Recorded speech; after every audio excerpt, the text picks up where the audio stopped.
when you look at these latest troop deployments and what we're hearing and not hearing, what stands out to you? Let me start with you, Doug. Where do you see, what are you seeing over the last few hours that really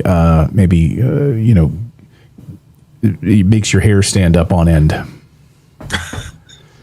My hair normally doesn't stand up on end no matter what happens.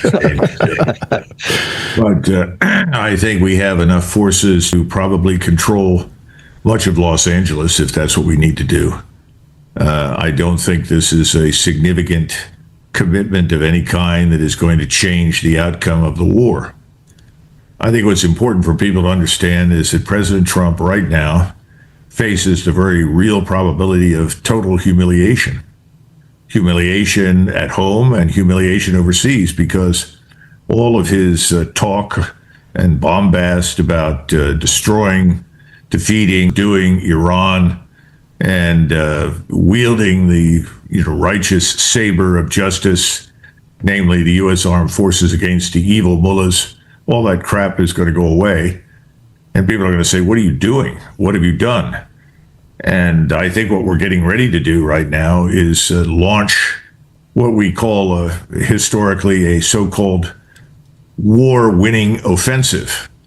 And this reminds me a lot of Market Garden in September 1944, where we decided that if we could secure some bridges, we were home free, we could march into Germany, and the whole war would be over by Christmas. There were considerably more troops and assets involved, but as we all know, it failed miserably. And I think what they're doing right now is they're going back over all of the target lists that they've attacked in the past. They're revisiting all of those, looking at all the satellite photography, any new intelligence that they can get.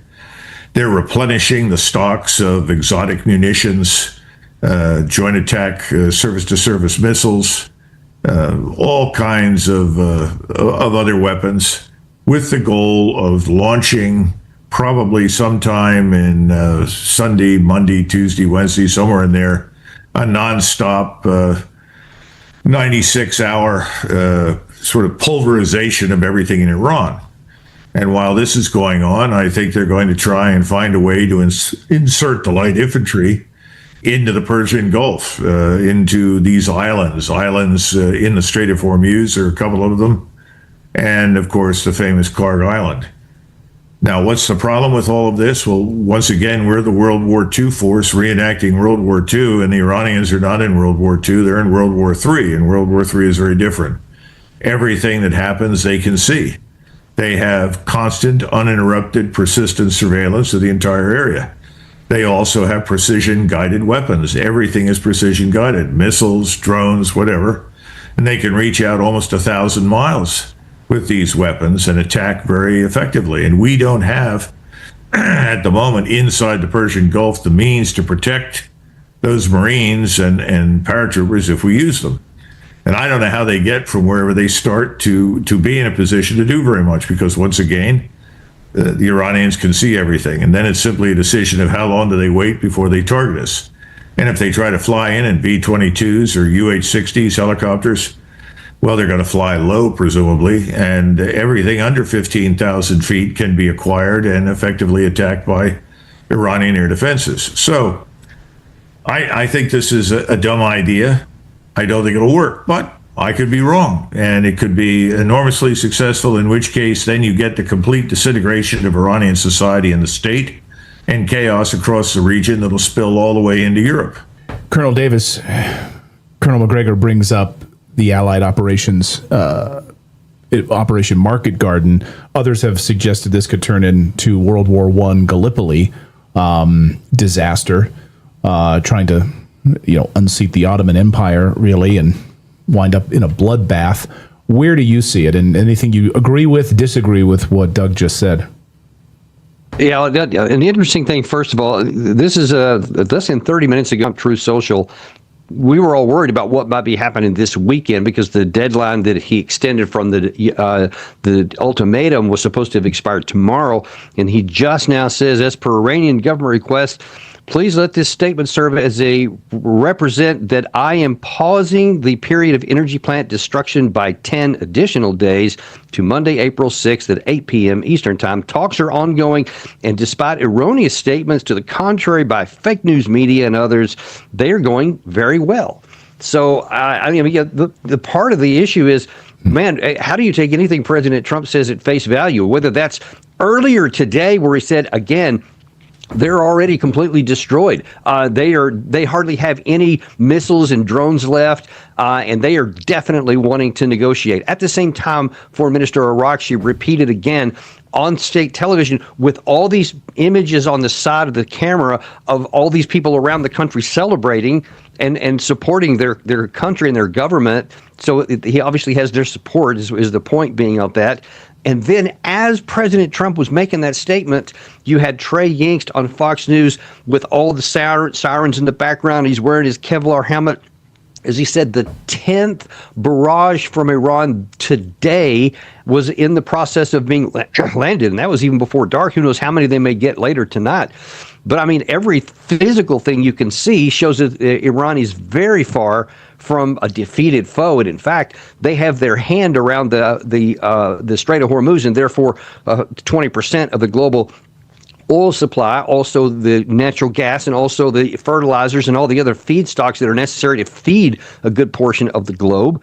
So they are definitely in the driver's seat here. When you think that you're going to go in with a few troops here and there and have a spot, Doug said there about Market Garden. That's exactly what I was thinking. The same kind of thing. And Gallipoli. I've shown both of those on the show earlier today, in fact, about how the similarities are and the difficulties, and we don't even have as many assets. I also had somebody on from the British Navy, a retired Commodore, who took place in a ground operation in the Falklands War, where he said he was part of a battle group that got a smaller number of people ashore and trying to do the same kind of thing. And he said they lost 4 ships in the process. That's back then. That was before you had a lot of missiles and drones and all this other kind of stuff. And even that was more difficulty. Every one of these operations that Doug was talking about in here, they all come with a pretty high price tag. And that's if you have it thought out well and there's a plausible military prep hope that it's going to succeed. This doesn't have that. This is one of those, to me, Doug, you say whatever you think. This looks like it's just flying by the seat of your pants, figuring stuff out on the fly and say, throwing something at the wall and see if it'll stick. It's not been resourced. It's not been rehearsed. It's not equipped. And this just has disaster written all over it. And I pray that this statement here about, we're going to wait 10 days, hopefully that's not just for the energy, but it's trying to find an off-ramp here. I really hope that's the case. Yeah, go ahead, Doug. Do you want to respond to that? Hope you're muted. Is that on our side? No, it's on our side.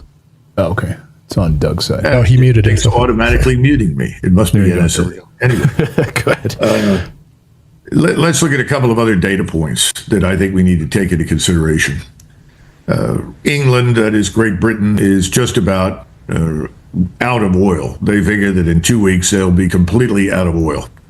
You have a similar situation, by the way, in Australia. And I was amazed to discover that Australia doesn't have a single refinery. So that country could come to a complete screeching halt in the very near future. You have to look at the impact on India, where they have millions of people lined up at the gas pump trying to buy refined gasoline. The only one that seems to be doing really well at this point is Russia. Russia is making an additional $250 million per day on top of what it was already earning every single day. So while the Strait of Hormuz bleeds commercial traffic, Russian oil becomes more and more valuable. And if you look at Asia and Europe, and now I think we're seeing this begin to get into North Africa and perhaps other parts of Africa, there is a food, fuel, fertilizer, and feed crisis developing.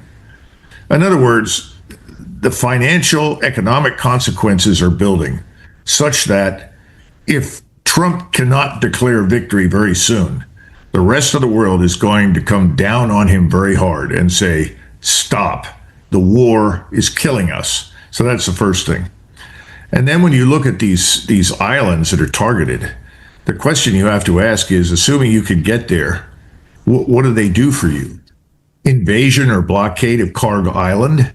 All right, go ahead and do that. What difference is it going to make? That's not the only place where oil can be shipped out by Iran.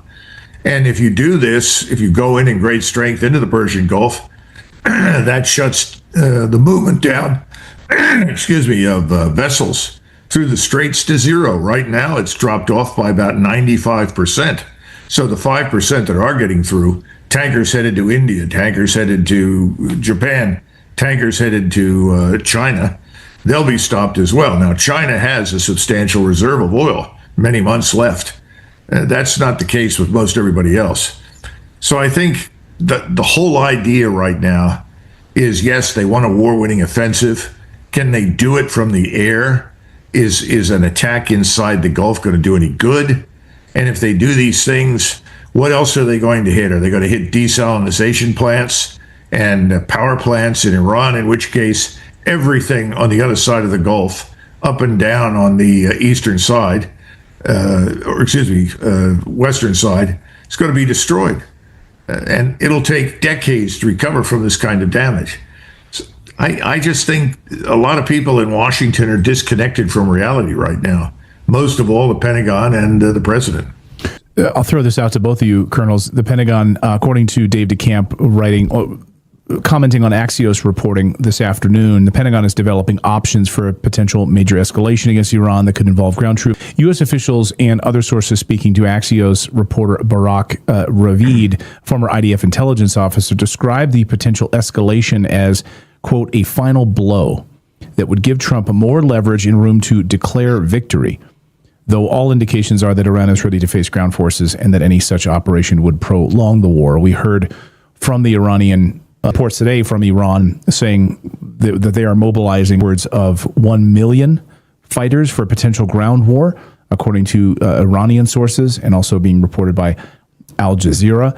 So, Colonel Davis, final blow that would give Trump more leverage. But I'm confused because Trump in the past few days has been telling us that this war is over, that we've won, and that any discussion around that is fake news. So why would we have to have an invasion and a final blow if the war is already over?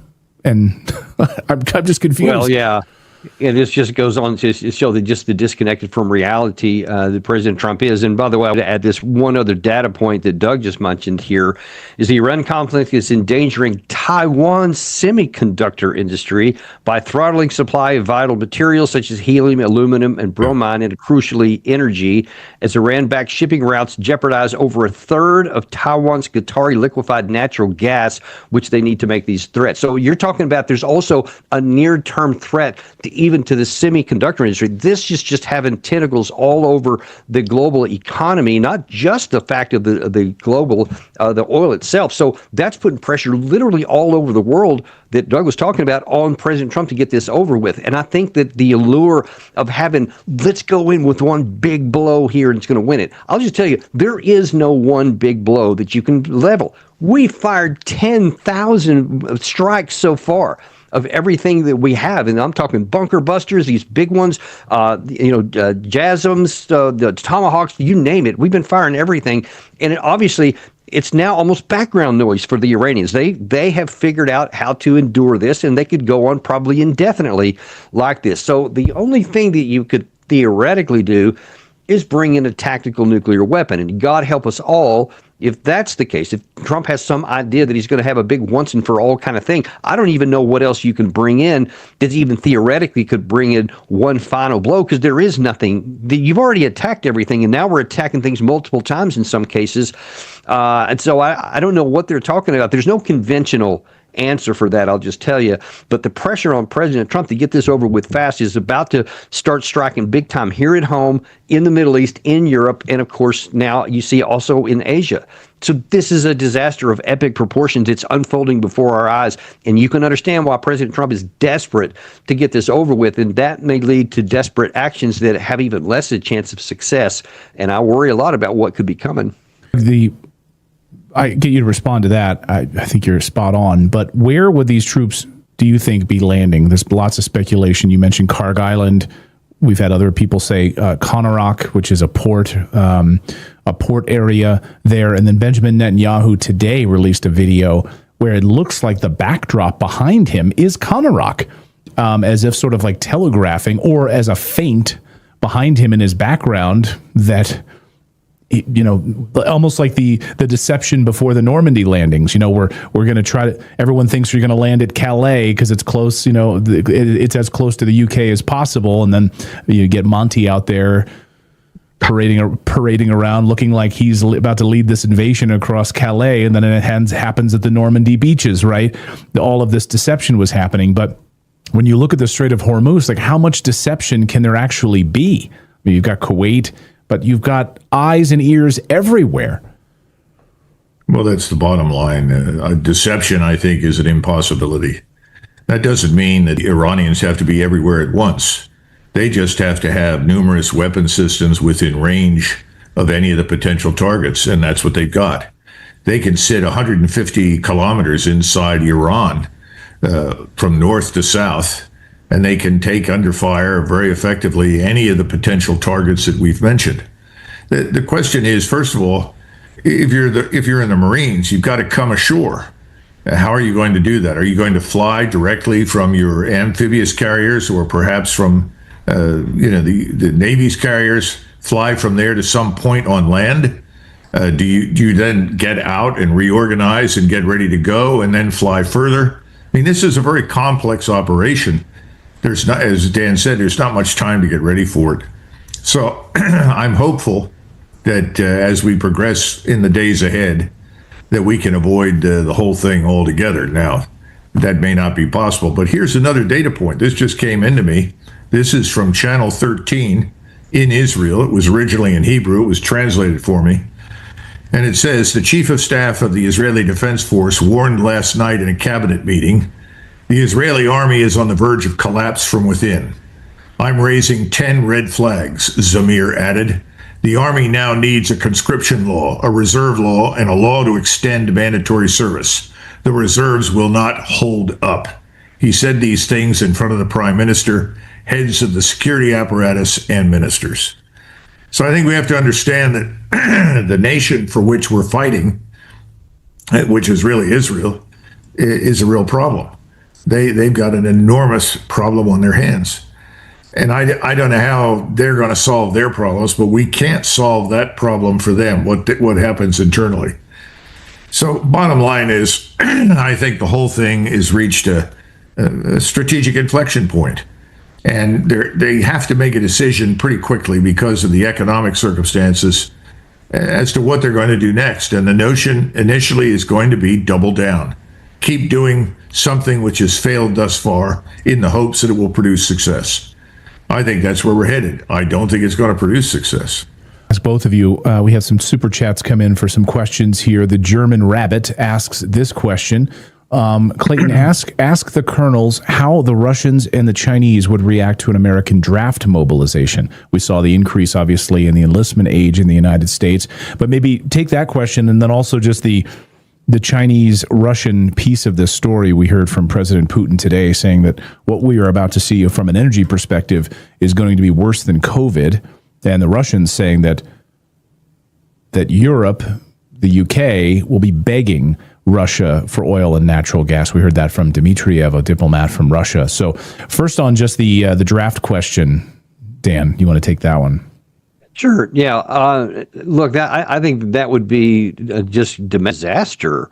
Just try and have a draft. I mean, I think that they have extended the ages here because I think that there are those in the Pentagon and apparently the White House that are saying, hey, if this thing goes south, this war here, I mean, we could just get sucked in and we may need more people. We better start getting them right now. And so you want to try to do that, quietly if you can, by just allowing more people to come in and join by extending the ages here. That's not going to work. Number one, I doubt there are very many people that are in that age that are also qualified and desire to come in.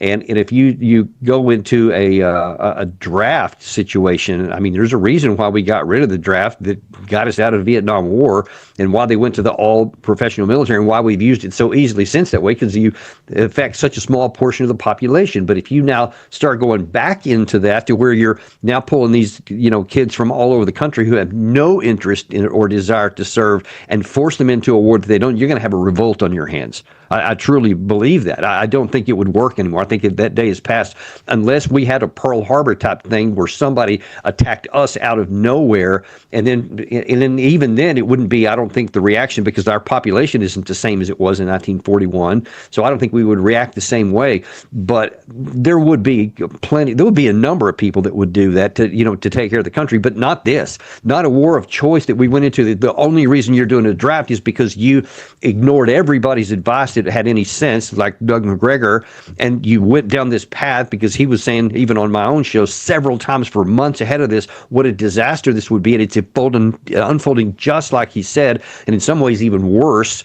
And people would see that then, and they're going to go, no, I'm not going to send my son or daughter into death here. I mean, we're not going to do that. So I think that if you get to that point, you're going to have a revolt on your hand. Of course, likely not to have another Pearl Harbor, because now with alternative media and our show, I know I would be immediately out there saying, oh, did the president know about this ahead of time and allow this to happen, just like Pearl Harbor? False flag. I think 1941 looks a lot different now with alternative media. I think you would have a disaster on your hands, Doug. What do you think on the draft question and Russia, China, in all of this?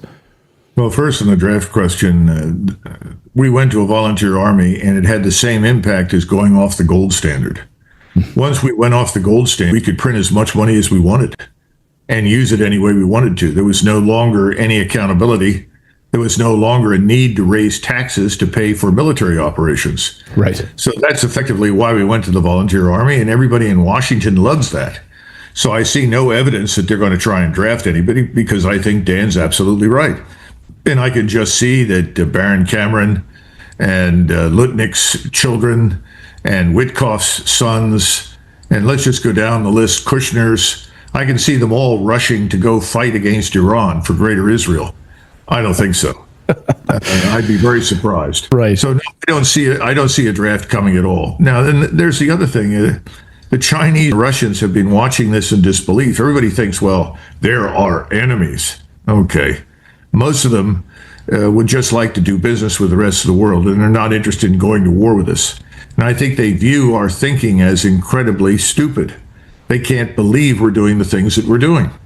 But what they will do, if we continue down this road, and there's no evidence whatsoever that we're willing to get off, you will have both Moscow and Beijing will try first to talk directly to President Trump. And they'll say, look, this has got to stop for the sake of the world, for the world economy, for everybody. We don't want Iran to collapse. If you're trying to destroy Iran and you succeed, millions and millions of refugees will pour over the border into Turkey, into Syria, into Iraq. Eventually, they'll find their way to Europe. This is a catastrophe, so we don't want this to happen. I don't think that will get that far, but I'm sure that that's on the minds of both Putin and I even think the German chancellor, as deranged as he is capable of understanding the implications of that, along with Macron. And I think that's why they both said, forget it. We're not going to participate in this crazy war. But in the final analysis, all of this, unfortunately, rests with Donald Trump.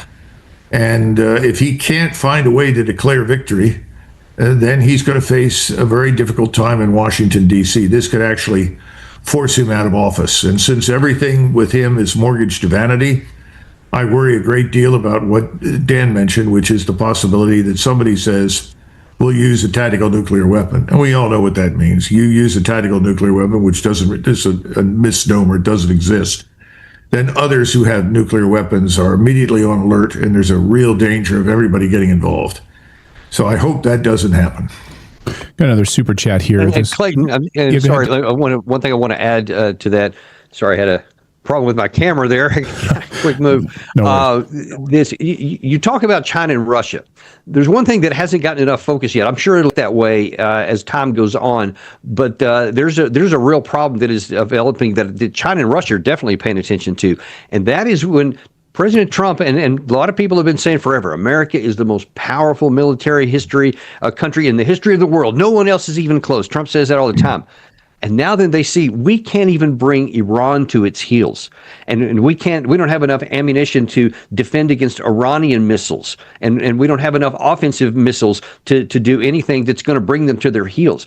I promise you, China's going, okay, if we were worried about the United States like in a Taiwan scenario or something like that, I think that their fear of us has gone way down in their recognition that the paucity of our industrial capacity, however, the few amount of missiles we have, the technical limitations of the interceptor missiles, whether that's PAC-3 or THAAD, I think that they're looking at their production rates and their storage rates, and they're like, we can saturate anything you got, and you're keeping your ships far away from Iran, and they don't even have a navy effectively. We've destroyed their surface combatants. They still have the speedboats, and they're a big danger to us despite what we claim. But in terms of even a brown or blue water navy, they don't have that. China does, and I think the same thing with the Russians. They're saying, hey man, if we had to fight you on the European soil somewhere, I think that their confidence and their capabilities, it went even higher than it already was, which was pretty high. We are exposing that we are not this incredible military machine, and in fact, we're a lot weaker than people thought, no matter what the president says. Oh, for sure. I couldn't agree more with you, and I believe Doug agrees with you 100% on that. Here's a question. Here's a question from Blueskin. Says, do you guys think that the military would recall veterans even if they're outside their IRR time? It's been done before. I think so. A lot of people, when they retire or leave the service, they fill out a form, and the form says, if there's a national emergency or there's a requirement, are you willing to come back and serve? And most people sign that and say yes. So I think I think they could do a lot of things to bring more people back, but it's not the answer. It's not going to change the outcome. This is not a function of how many men under arms you've got. The very, from conception or inception to where we are now is a disaster. It's never been carefully thought through. All of the underlying assumptions were always flawed because we mirror image. We assume that the enemy, whoever it is, always thinks like us. That's never the case. We impute things to the Chinese, to the Russians, we did it to the Germans, the Japanese. It doesn't work. The other thing is that we prefer assumptions we like over the evidence. Instead of digging hard and saying, where's the evidence for this assumption? We say, yeah, I believe that. That's good. Let's go with that. And then finally, there's this tragic predisposition to dismiss the possibility that it won't work. And then what do? How do you get out of it? I mean, if we put all these troops out there, and I know it's only 10,000, still a lot of American manpower in uniform that could be spread across the Persian Gulf and these various islands and places. If it all falls apart, how do we get them out? Besides that, how do you ensure they have water? How do you replenish the ammunition? I mean, all of this kind of stuff. I just don't think anybody's thought it all through. Dan, let me piggyback off of that. Yeah, please. Because the great example of that, one of the points Doug just made about that we are operating on our preference. This is what we would prefer. This is the outcome we'd like to have. And then even if the evidence isn't there, and we certainly don't do any research for it, we just go with it because that's what we want to do. Lindsey Graham has been talking about this a lot by saying, hey, we can take Carg Island. He was seen on, I think it was CBS News over the weekend, I think it was. And they said, hey, look, this Atlantic Journal here says there's a lot of problems going into Carg, and it was a pretty good military assessment of the challenges. And he goes, yeah, I don't care what that Monday morning armchair colonel says or whoever that was. I believe in the U.S. Marines, and they can do Iwo Jima, and they can definitely do this. And I about fell out of my chair because I'm like, dude, the difference between Iwo Jima and Carg Island is about as different as night is from day. And he either doesn't know, doesn't care to know, or doesn't want to find out. It's just like, that's what I want to be true, so it is.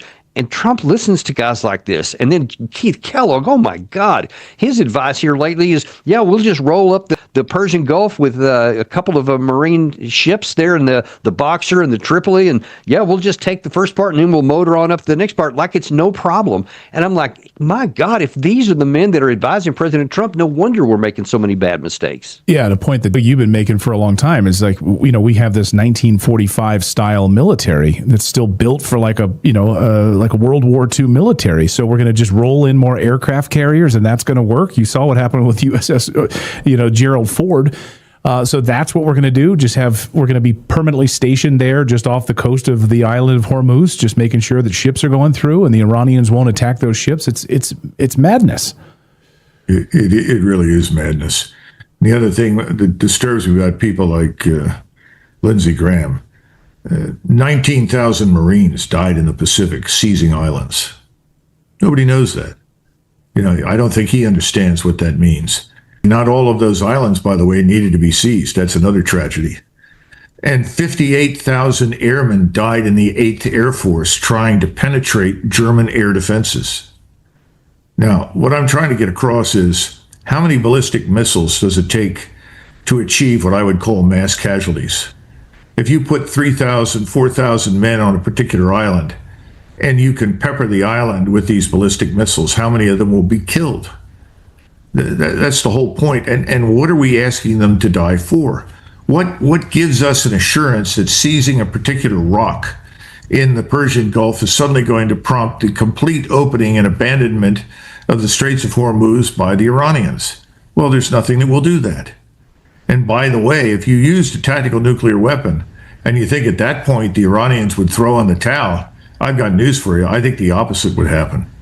I think they'd be working tirelessly to hurl a nuclear weapon back in our faces as soon as they could develop one or receive one from someone else. So I just don't see anything positive emerging from this succession of events that we're witnessing. This has been wrong-headed from the beginning. And this was something that I think Donald Trump knew he was going to have to do when he was elected because of the people that paid for his election. Get you out of here in just a minute. I wanted to have you maybe talk. You mentioned it briefly, Doug, just on the Americans killed number. We had Dr. Trita Parsi on the show yesterday, who learned that within 24 hours of this outbreak, they had classified the number of casualties. And he made the point that you don't classify casualty numbers if you're happy about those casualty numbers.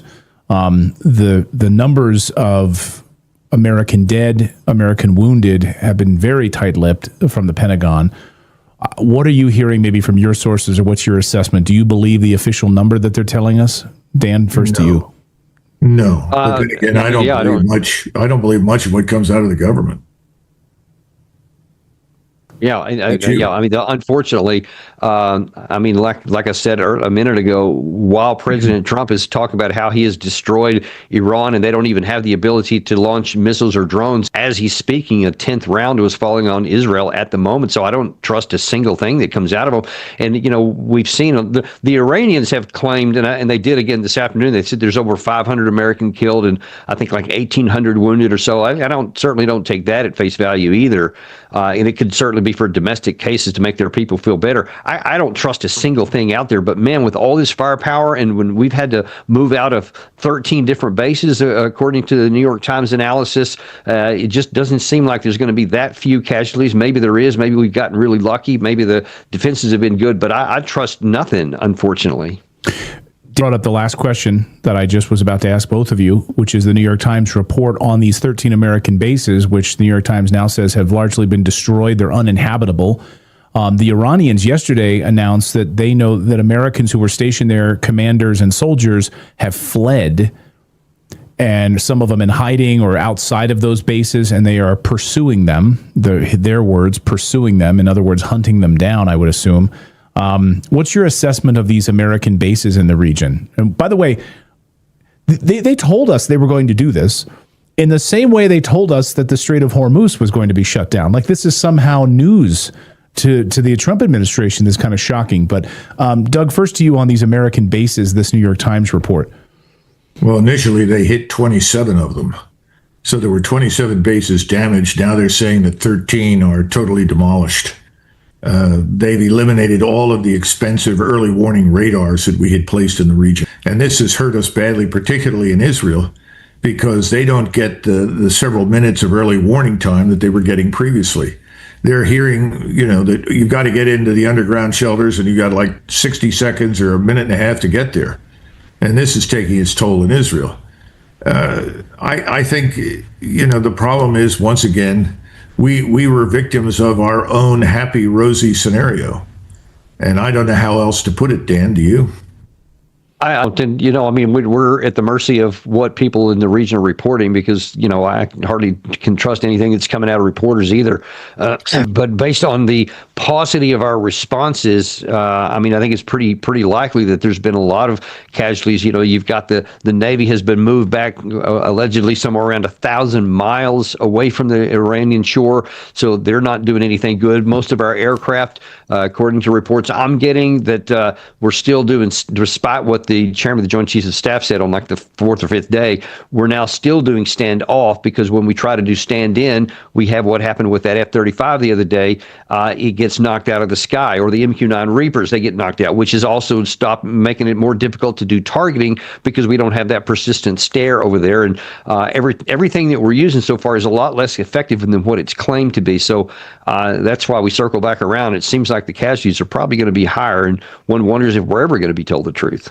A final question on Iran's capability, guys, which is, you mentioned the 10,000 strikes so far. We've hit them with just about everything. Is Iran still holding back? Do we still have lots of hypersonic missiles? Do they still have this capacity to strike and they've been holding back in large capacity? Do we have any sense of how much of their munitions have been totally destroyed, downgraded? Well, my impression is that they have a large number of hypersonic missiles they have yet to fire. That's very clear. They made that clear because they started utilizing older missiles for the purpose of wearing down air and missile defenses, also identifying air and missile defense batteries and radars and so forth. I don't have evidence that they're about to run out. I mean, if we had believed everything we were told back in 2022, the Russians were running out of missiles and ammunition and tanks and everything else by Christmas of 2022, and the war was going to be over. So again, I go back to Dan. I'm very skeptical of whatever we're told. And remember that the Iranians have spent at least 2+ decades getting ready for exactly this event. So I suspect they have a lot left over.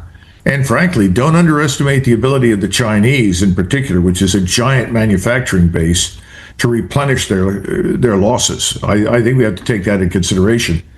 Luke Gromen was on the other day, one of my favorite people in terms of financial analysis, and he pointed out, the Chinese have said we can build 1,000 rocket motors for cruise missiles in just one day. We're hard pressed to build 20 or 30 rocket motors in a week. When you turn to shipbuilding, it's even worse. We may build a few ships a year. They can build 800 to 1,000 every year. The Chinese manufacturing capability that lies behind Iran is enormous, and we shouldn't underestimate its ability to resupply Iran. That's unbelievable. So, we're not marshaling tens of thousands of Higgins boats on a moment's notice out of New Orleans, right, Dan? Yeah, right. That's one of the things I've been warning about for decades. Really, in the mid 2000s, I was working for the Future Combat Systems program in Fort Bliss, Texas, which was supposed to have been this future warfare organization that we put together, so we would have a leap ahead, et cetera, after winning the Cold War. And I watched us show incredible incompetence at being able to manage anything. And so we were trying to have all these gold-plated weapon systems, and literally none of them ever saw the light of day. We never produced anything. And then they said, well, we'll cancel that after, I think, 6 years and $20 billion worth. And they said, all right, we're going to have the ground combat vehicle, use the technology of this and we'll get something next. That didn't work. And then they had another one, then another one. And now we're on, I think it's literally the 5th iteration since 2003 to try to find a next generation leap ahead combat vehicle. And now all we're doing is just continue to upgrade the M1 from, the 1970s technology, for example. And you look at how long it takes us to build a ship, how long it takes us to build, I think it's like 18 months or something to get just even a handful of THAAD interceptors or so. And we have so many high dollar items and they take so long, they're so complicated and so expensive, you can't get very many of them. And now when you get into a situation like we are in, right now to where the majority of our PAC-3 interceptors have been used. And as long as the Iranians keep going on with this sustained rate of fire, which they've got, you're going to run out of them. And then you're going to have to go into some of the older stuff that doesn't work as good, like the PAC-2s, for example. And they're going to be even less capable. If we get into some kind of an unexpected conflict with either Russia or China, North Korea, something like that, we are literally going to be hung out to dry because we can't replace our ships if we lose those. We can't replace our planes if we lose those. And now then, because we have foolishly chosen a war to use the remainder of our stocks after we gave a bunch to Israel since 2023 and to Ukraine since 2022, we're on E right now, and our industrial capacity is still at snail pace. So we have put ourselves in a strategic vulnerability that's hard to even imagine, and we just have to hope that there is no Pearl Harbor type moment now, because we are going to be in a world of hurt. Doug, no question, which is President Trump said, well, the option is unleash hell. They're not going to end this war, no ceasefire. We're going to unleash hell on them. But to Dan's point, what do we have left? What hell could be unleashed other than using nuclear weapons do we have at our disposal at this stage that we haven't basically run out of? Well, there's no shortage of bluster and bombast and hot air. That's clear. That's a good point. I think we will try to ratchet up the intensity of the strike. In other words, more strikes with more munitions, more missiles in a shorter period of time than we have done in the past. And I think that's really what the pause is all about. The pause is also there so that you can get some more missiles and things out to the fleet and probably to Germany and then ultimately down into the region for the Air Force. That's what's going on. I think that's where we're headed. And that's the only answer they can come up with at this stage. And they're hoping that if they can suppress the enemy long enough that they can safely get Marines and paratroopers into the Persian Gulf to stand on some islands and sort of offer that as evidence for victory. That's about all I can imagine at this stage. And I think that's where we're headed. I don't think it's going to change much. I think things are going to get worse. And sorry, Clayton, let me jump in real quick. That reminds me of something, Doug, that you told me on our show maybe a month or so before this war came out, is that I had asked you, how long with that much combat power that Trump had assembled there, how long could they go before they have to start replenishing? And you said they can probably go about 2, maybe 3 weeks, is what you told me. And now here we are at the 3+ week mark. And now here's this 10-day pause all of a sudden, because you told me they would have to significantly reduce the rate of fire of these things, because then you've used up what you had stored forward, and you're going to have to bring the stuff forward and bring it from other places to include on the ships and in the ground. And I think that's the most likely explanation for this 10-day pause. Well, I'm glad you explained your question. I was about to say I did not have sex with that woman. I don't know anything about her. I've never met her. I do need to specify. Thank you for that clarification. He is a soothsayer, by the way. Gentlemen, Colonel Daniel Davis, Colonel Douglas Macgregor, great to see both of you. Thank you so much for this analysis and this deep dive. This is one of those interviews that, while I'm sitting here trying to ingest all of your brilliant analysis, I'm going to go back and rewatch my own interview, which I almost never do because I want to go through point by point and take notes, actually. So thanks to both of you for your incredible analysis on all of this. We really appreciate it. My pleasure. Good to see you. Thanks, Doug. Thanks, Dan.